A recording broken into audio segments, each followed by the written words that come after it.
sex once a week, I think my partner is cheating. The chill in the air bit harder tonight as I walked from the garage to the back door, briefcase heavy in my hand. Another late night at the firm, another victory. I wasn't sure I even cared about anymore. Inside, the house was too quiet. It used to hum with the low thrum of Mark's coding or the clatter of him making dinner. Now, silence. He was at the island, bathed in the cool white light of the overhead fixtures, already eating.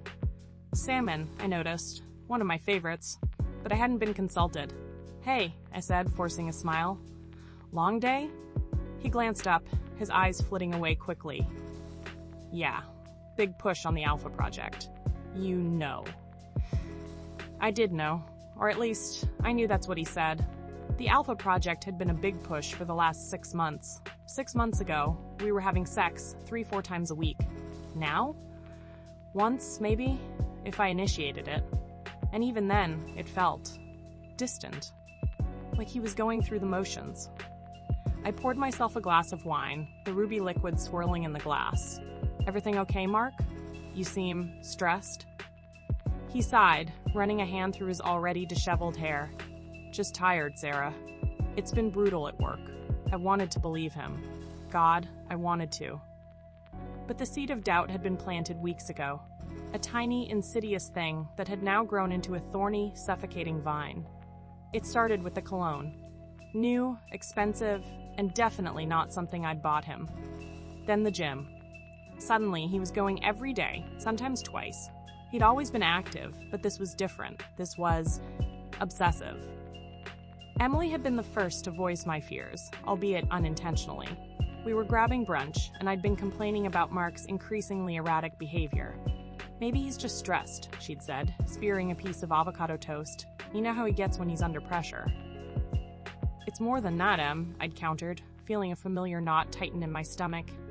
"He's different, distant. It's like he's not even here." She'd finally looked at me, her usual easygoing demeanor replaced with a cautious concern. Has he given you any reason to think?" I'd shaken my head, unable to voice the ugly word. "Cheating. Just a feeling," I'd managed, the words tasting like ash in my mouth. But just a feeling was eating me alive. The salmon was tasteless. I pushed it around my plate, my appetite gone.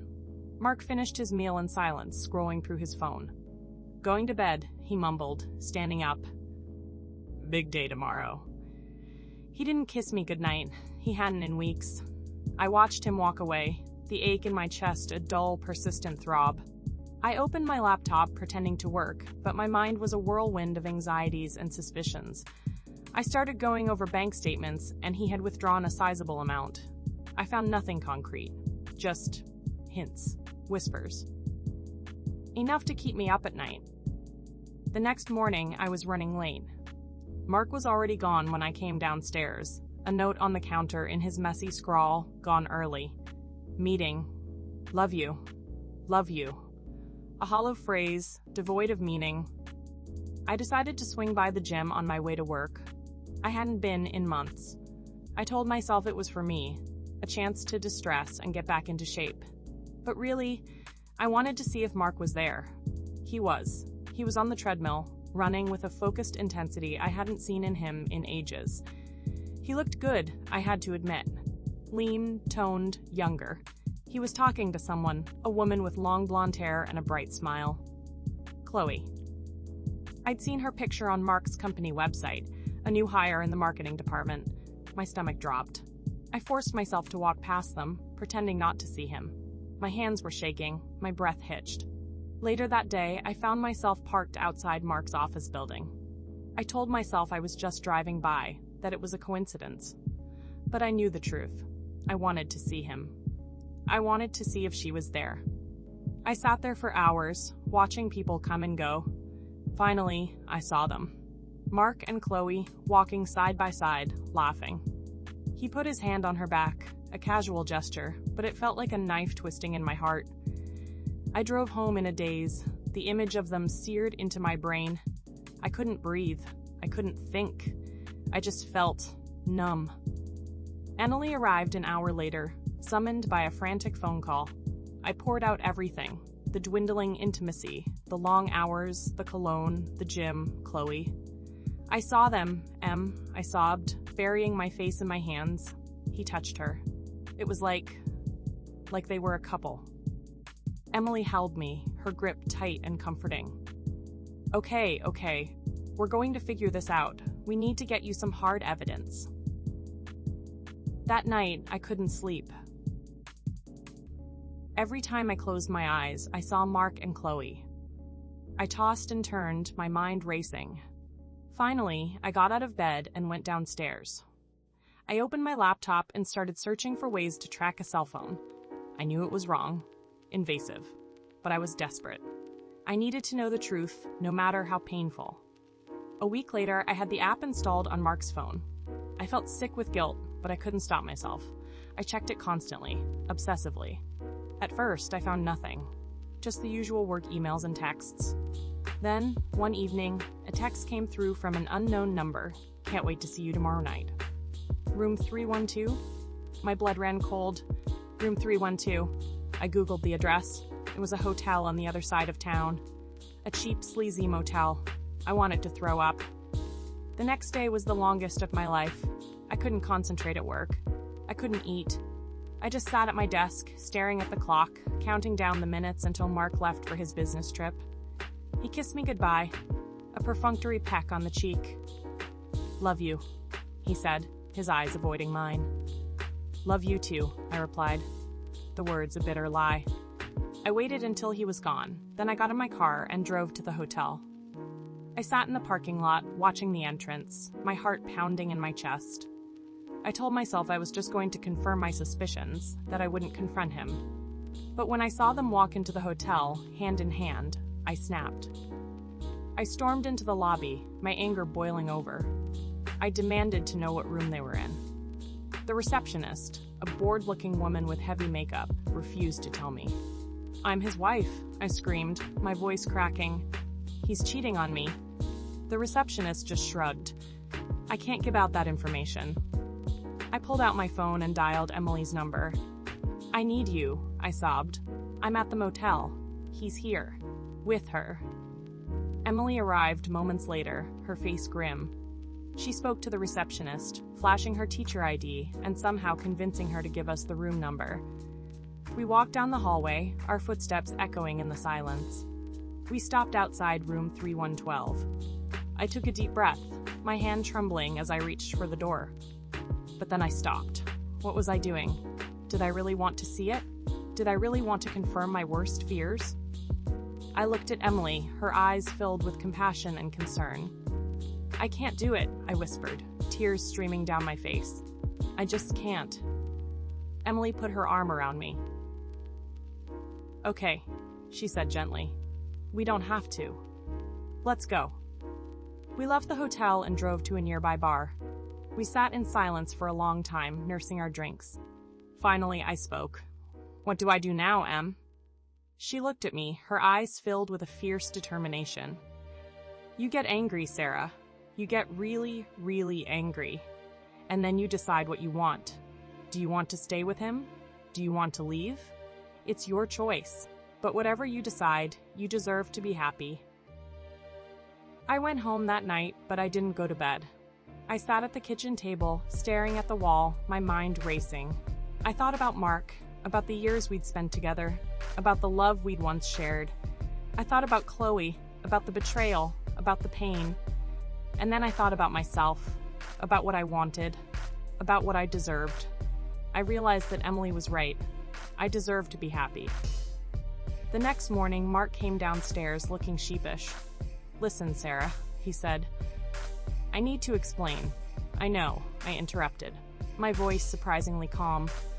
I know everything. His face paled. How? It doesn't matter, I said. What matters is that it's over, Mark. I'm done. He tried to argue, to plead, to deny, but I wouldn't listen. I'd made up my mind. I told him I wanted a divorce. I told him I wanted him out of the house. I told him I never wanted to see him again. He left that day, his face a mask of shock and disbelief.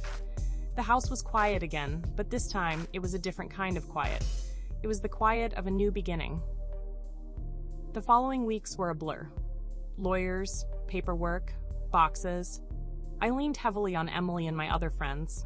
They helped me pack, they listened to my rants, they held my hand when I cried. I started seeing a therapist. She helped me process my anger, my grief, my confusion. She helped me understand that I was not to blame for Mark's actions. One day, I was going through Mark's closet, packing up his clothes, when I found something tucked away in a box. It was a photo album, filled with pictures of me. Pictures from our wedding, pictures from our vacations, pictures from our everyday life, pictures of us, happy and in love. I sat down on the floor and looked through the album, tears streaming down my face. I realized that I wasn't just mourning the loss of my marriage. I was mourning the loss of a dream. I closed the album and put it in a box. It was time to let go.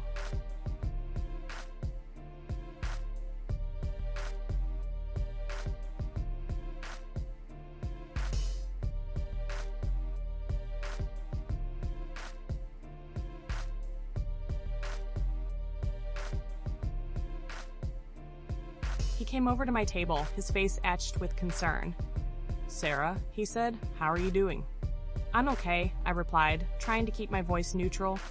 "I'm so sorry about everything," he said. "Mark's a good guy, but he made a mistake." "That's putting it mildly," I said, a hint of bitterness creeping into my voice. David sighed. "Look, I know I probably shouldn't be telling you this, but Mark's been going through a lot lately. His father is sick, and he has been feeling overwhelmed." I looked at him, my eyes narrowed. "And that justifies cheating on me?" "No, of course not," he said quickly. "But it might help you understand why he did what he did." I thought about what he said. I thought about Mark, about his father, about the pressures he'd been under. And then I realized something. It didn't matter. It didn't matter why he did what he did. What mattered was that he did it, and that I deserved better. I stood up, my head held high. "Thank you, David," I said. "I appreciate you telling me that." I walked out of the coffee shop, feeling a sense of peace I hadn't felt in months. I didn't know what the future held, but I knew that I was strong. I knew that I was resilient, and I knew that I would be okay. As I started dating again, months later, I went out on a few dates. Most were unremarkable, and some were downright disasters. One guy talked about himself for 2 hours straight, barely pausing for breath. Another spent the entire evening checking his phone. Then there was Tom. He was a carpenter. Tom was different. He listened when I spoke. He asked questions. He was kind and genuine. We went on a few more dates, and I found myself actually enjoying his company. He made me laugh. He made me feel comfortable. One evening, we were sitting on my porch watching the sunset. Tom turned to me, his eyes filled with warmth. "Sarah," he said, "I really like you." I smiled. "I like you too, Tom." He leaned in and kissed me. It was a gentle kiss, but it sent a shiver down my spine. That night, I went to bed feeling hopeful. Had I found happiness again? Only time would tell. But for the first time in a long time, I believed that it was possible.